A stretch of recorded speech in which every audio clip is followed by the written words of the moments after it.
Bonjour et bienvenue à tous dans ce nouveau numéro de Demain à la Une. Ça sera le dernier de cette année et celui qui marque aussi le 10e anniversaire de l'émission. Nous avons décidé pour ce numéro de nous consacrer à deux grands événements, deux grands rendez-vous électoraux de l'année à venir. Ce sont deux scrutins qui vont avoir lieu donc en 2024 et probablement marquer l'année. Les élections européennes d'un côté et la présidentielle aux États-Unis de l'autre. Dans cette première partie de l'émission, nous allons donc parler des européennes de juin prochain, un scrutin qui fait couler beaucoup d'encre ici en France, où le Rassemblement national continue de faire largement la course en tête. J'ai donc le plaisir d'avoir à mes côtés pour ce premier sujet ici notre chef du service Europe, Caroline Camaret, bonjour. Bonjour. Merci d'être avec nous. Et depuis Bruxelles, notre correspondante Alix Le Bourdon. Bonjour Alix.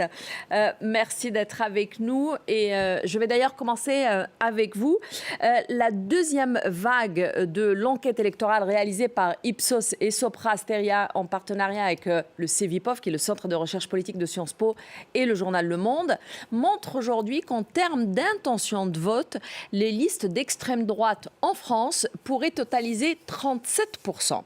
Alors, en revenant justement au paysage européen, qu'est-ce qu'on peut dire des points en commun, en tout cas, entre les différents courants d'extrême droite aujourd'hui en Europe, Alix ?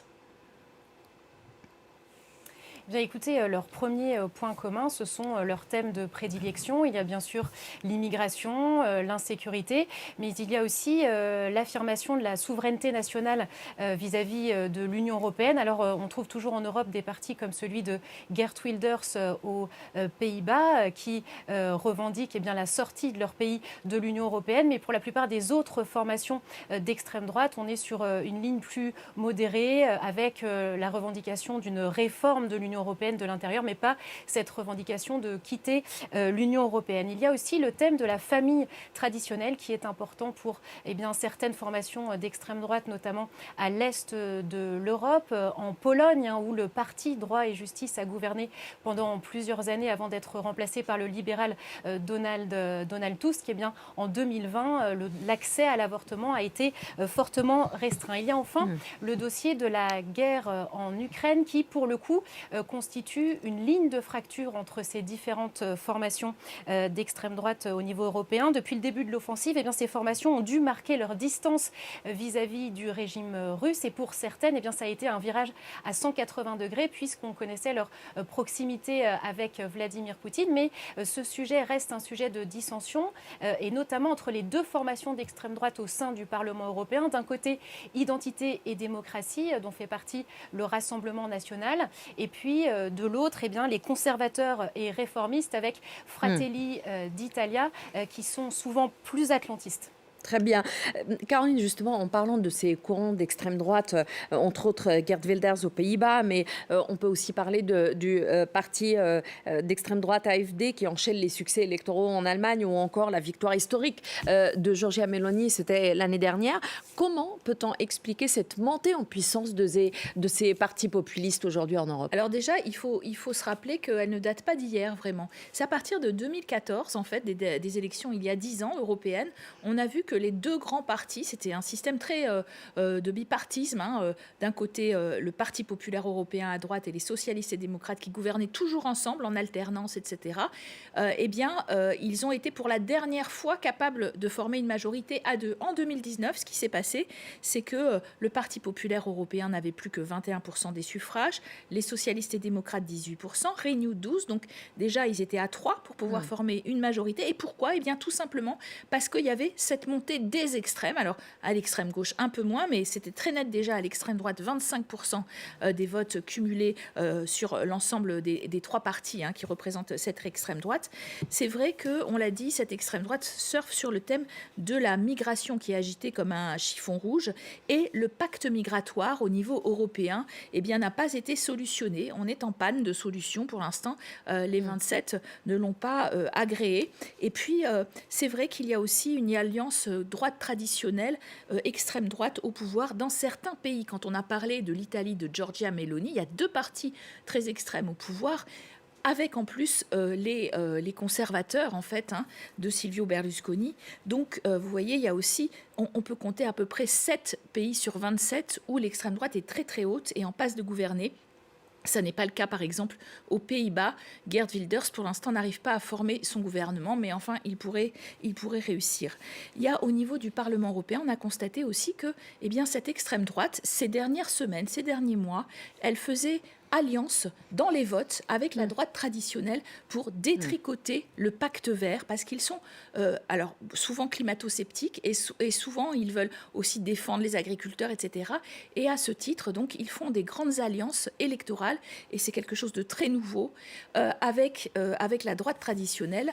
Et ça, effectivement, ça... Le Parlement penche à droite d'un certain point de vue et ne fait plus alliance au milieu comme il l'a toujours fait.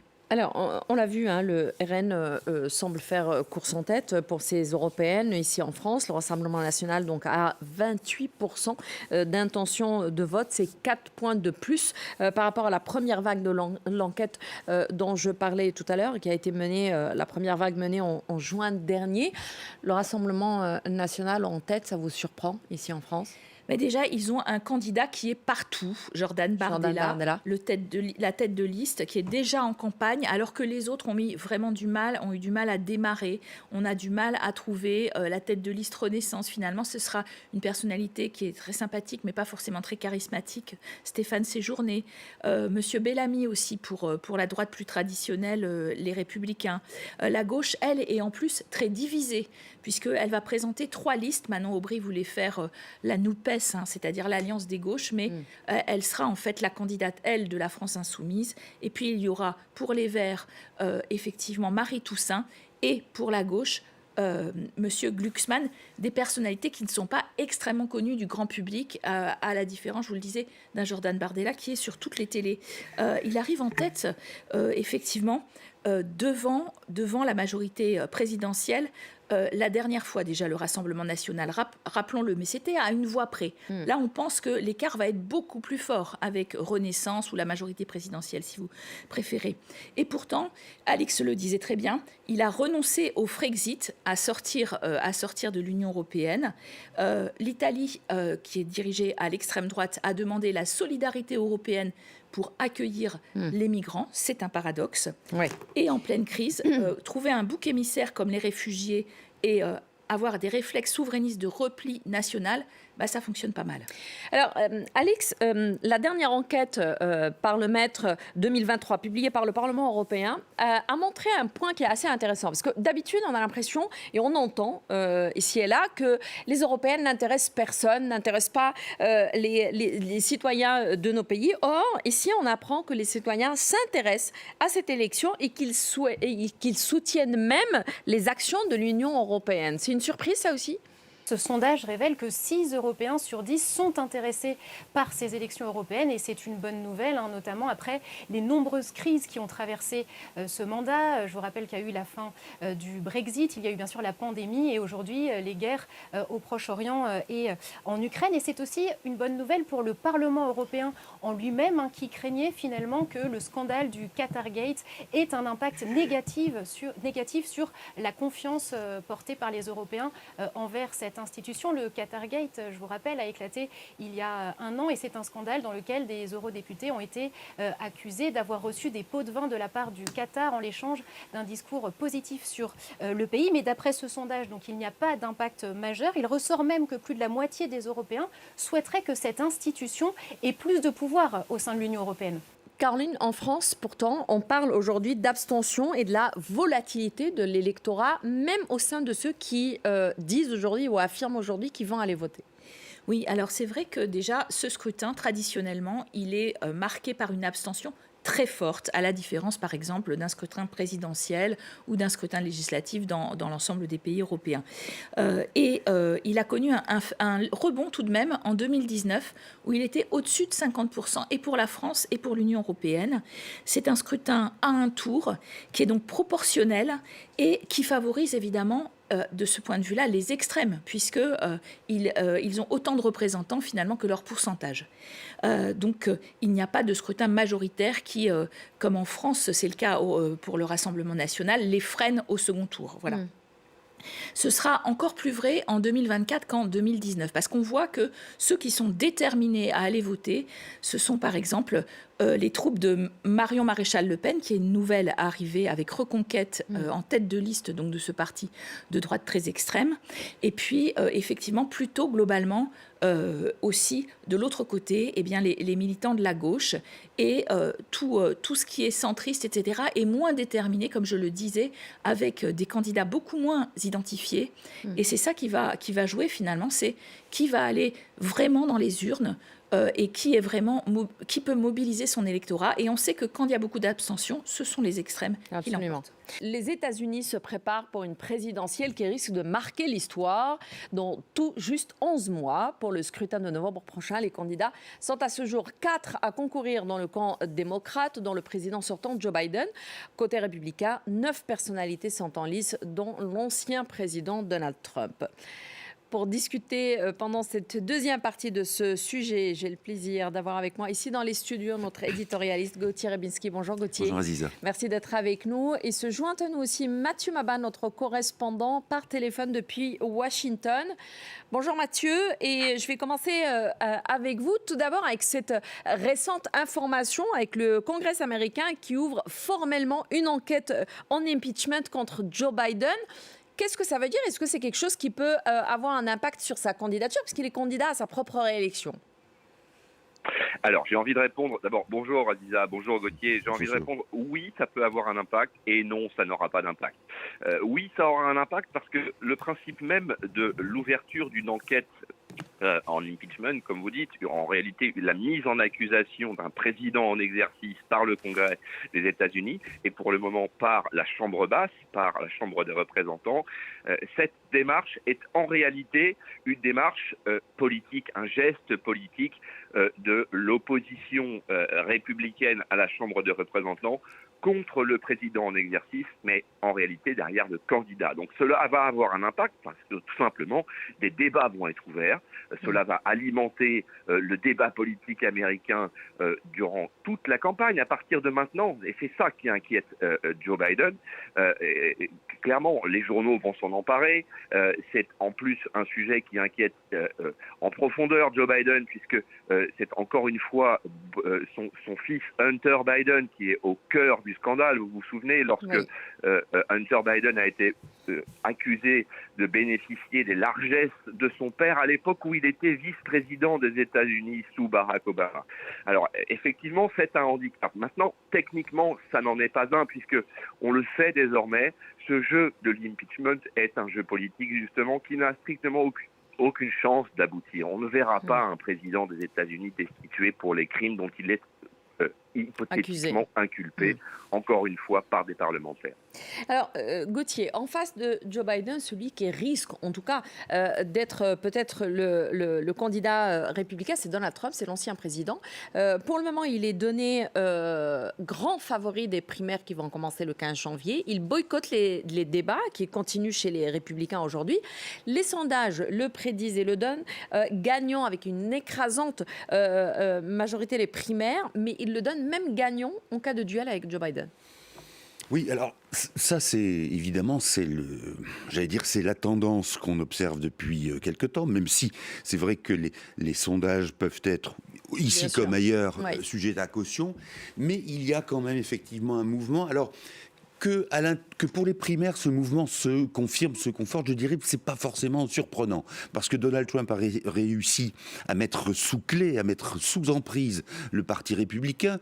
Au début, on s'est demandé si c'était, au fond, pour certains, une forme d'opportunisme électoral, se disant que dans le sillage de Donald Trump, ils assuraient leur réélection, que ce soit des gouverneurs, que ce soit toutes sortes aux échelons intermédiaires.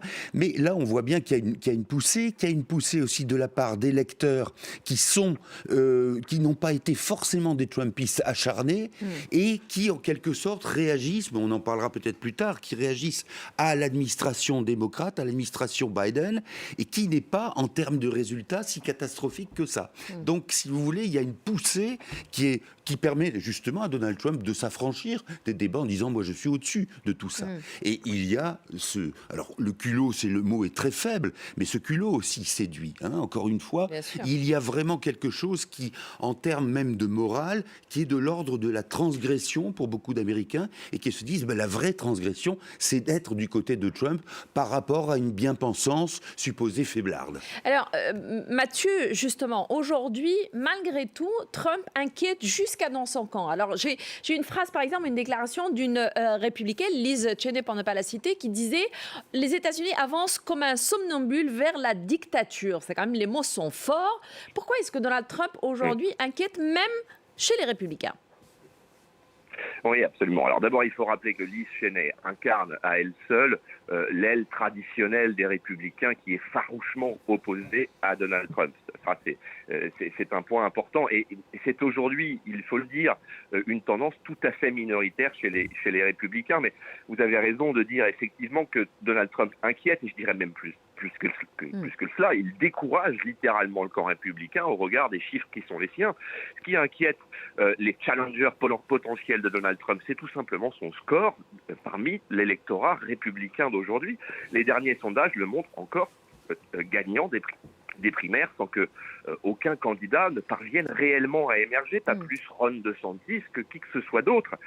En cela, il inquiète. Et en même temps, il inquiète parce que ces challengers ont beau radicaliser leur discours, faire de la surenchère, du Trumpisme, puisqu'ils sont tous issus du Trumpisme, ou en tout cas presque tous, les principaux en tout cas. Vous avez parlé effectivement de Ron DeSantis, mais il n'est pas le seul. On s'attend dans quelques semaines effectivement à la primaire républicaine. Aujourd'hui, Donald Trump est très largement en tête avec, selon les instituts de sondage, entre 35 et 40% de points d'avance sur cette challenger. Alors, mais est-ce que les affaires judiciaires, c'est très difficile à comprendre vu d'ici, il y a quand même énormément d'affaires judiciaires avec Donald Trump. Est-ce que tout cela pourrait ou ne peut pas l'empêcher de se présenter aujourd'hui? Est-ce que toutes ces affaires en cours ne posent aucun problème pour qu'il soit candidat des Républicains? Eh bien, alors, encore une fois, là, je dirais oui et non. Et je dirais même plutôt non et oui. Non, cela ne l'inquiète pas, puisque plus Donald Trump est poursuivi par les tribunaux, et vous avez raison de souligner qu'il y a plusieurs affaires en cours, certaines à l'échelon plus il en fait local, un argument certaines à pendant sa l'échelon campagne. fédéral, plus il est poursuivi, plus sa base électorale se resserre autour de lui, selon un phénomène qui est à la fois rationnel et irrationnel. Rationnel, puisque quand le chef est menacé, la base se resserre autour du chef, et irrationnel parce que ce qui lui est reproché est véritablement inquiétant. Et on pense notamment à l'affaire du 6 janvier, dans lequel, sans présager d'un verdict, démontre quand même que sa responsabilité dans cette affaire qui a fragilisé la démocratie américaine est directe. On peut qualifier l'électorat républicain aujourd'hui d'irrationnel sans prendre beaucoup de risques, effectivement. Gauthier, quels sont les dossiers internationaux cette fois-ci qui pourraient peser sur le bilan de Biden, qui pourrait peser sur son électorat, je pense, internationaux et nationaux d'ailleurs, parce qu'il y a pas mal de choses en interne, mais il y a aussi l'Ukraine, il y a aussi Gaza aujourd'hui. Alors, on a coutume de dire que les électeurs américains ne se présentent pas, ou plutôt ne se prononcent pas sur des enjeux étrangers. Bon, en l'occurrence, là, ça ne sera pas totalement vrai, mais ça sera la lorgnette américaine, c'est-à-dire les sommes faramineuses qui ont été dépensées à la fois pour l'Ukraine, à la fois dans le soutien à Israël, et même si, justement, précisément, vous avez le Parti républicain qui freine des quatre fers, plus à l'égard de l'Ukraine qu'à l'égard d'Israël. Donc c'est ça qui peut lui être reproché. C'est aussi au fond de ne pas avoir été, mais vous voyez bien, à la hauteur d'une sorte de miracle économique qui était annoncé. Parce que là, ça ne va pas si mal en termes de croissance, en termes même d'emploi. Ce qui se passe et dont il pâtit, Biden, c'est une inflation. C'est un phénomène inflationniste et qui là ronge effectivement le pouvoir d'achat d'un certain nombre de classes qui ne sont pas les plus aisées et qui considèrent que là, Biden a failli. De là à considérer aussi qu'il y a une relation de cause à effet entre ce qui manque aux Américains pour faire face à cette inflation et ce qui est attribué à la fois aux Ukrainiens et aux Israéliens, oui, il y a un pas qui franchit. Mais encore une fois, je ne crois pas que ça soit l'essentiel. Ce que disait Mathieu à l'instant est intéressant sur le fait que chez les républicains et chez l'électorat républicain qui voit les affaires de Donald Trump se multiplier, il y a cette idée que justement leur héros est victime de ce qu'on appelle le deep state, c'est-à-dire l'État profond, c'est-à-dire tous ceux qui magouillent pour tuer l'Amérique.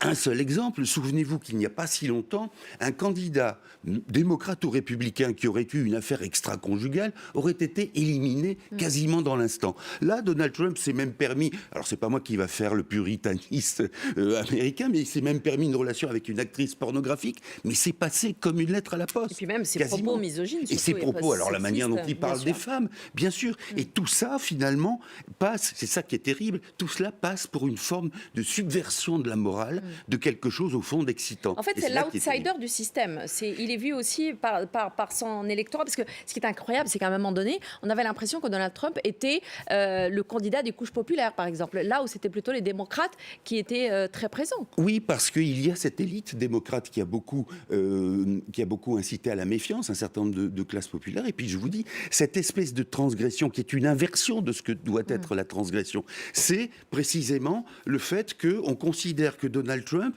incarne une manière de battre le système. Or, lui-même est un produit pur de ce système. Alors, en parlant de l'international cette fois-ci, qu'est-ce qui pourrait changer si c'est Donald Trump qui passe ou si c'est Joe Biden qui reste? Je pense, entre autres, par exemple, au Proche-Orient avec cette guerre qui continue.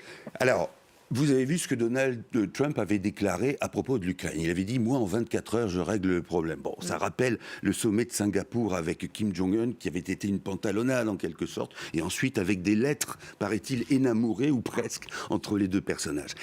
Ça veut dire une chose, il ne faut pas céder à la naïveté qui consisterait à dire que quand les États-Unis se retirent ou sont tentés par l'isolationnisme, il ne se passe plus rien. C'est-à-dire que même un retrait ou une non-action affichée des États-Unis, c'est encore de l'action des États-Unis. L'exemple, c'était l'accord de Paris au sujet du réchauffement climatique. On a vu les dégâts que ça a occasionné. Alors, sur le Proche-Orient, pour être très clair, c'est un soutien à Israël d'une manière peut-être encore plus inconditionnelle, enfin encore moins réfléchie. Vous vous souvenez du déménagement de l'ambassade israélienne à Jérusalem. Donc, voilà, c'est ce genre de choses, c'est un mépris, ça paraît très clair vis-à-vis des Palestiniens, et avec cette vision messianique qui est infantile, et je termine par là, qui consiste à croire que les Juifs étant antérieurs dans l'histoire aux chrétiens, les chrétiens doivent les soutenir pour voir arriver l'âge d'or en territoire, ce qui est la Palestine presque biblique. Tout ça, c'est une vue de l'esprit, c'est une façon aussi de dire que les Juifs, une fois qu'ils auront servi à ça, n'auront pas grande considération pour les Trumpistes. Merci beaucoup, Gauthier Rabinski, pour ces explications, et merci à Mathieu Maman d'avoir été avec nous depuis Washington. Merci à vous tous de nous avoir suivis pour cette dernière de 2023. Très, très bonne fête à tous et à bientôt.